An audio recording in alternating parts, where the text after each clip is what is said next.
The voltage source is represented as shown in figure. The equivalent current source is.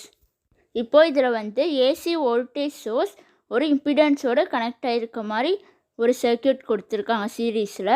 அதை வந்து equivalent current சோர்ஸாக மாற்றணும் அப்படின்னா நம்ம என்ன பண்ணணும் அப்படின்னா கரண்ட் சோர்ஸை இம்பிடன்ஸுக்கு பேரலாக கனெக்ட் பண்ணணும். அந்த மாதிரி சர்க்கியூட் தான் நம்ம ஃபார்ம் பண்ணணும்.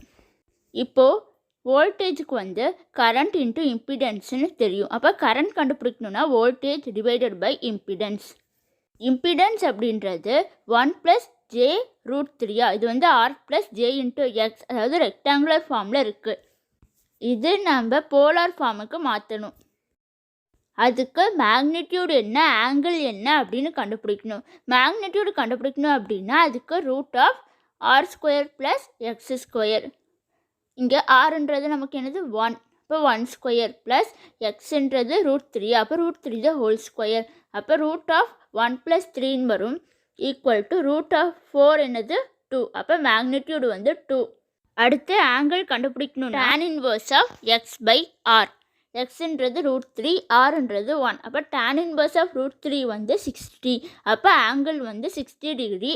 இப்போ போலார் ஃபார்மில் எழுதணும் அப்படின்னா 2 ஆங்கிள் 60 டிகிரி அப்படின்னு வரும். இப்போ current I = 50 angle 30 divided by 2 angle 16 போட்டோம் அப்படின்னா நமக்கு 25 ஆங்கிள் 30 - 60 எவ்வளோ -30. அப்போ 25 ஆங்கிள் -30 அப்படின்னு நமக்கு கரண்ட் கிடைக்கும்.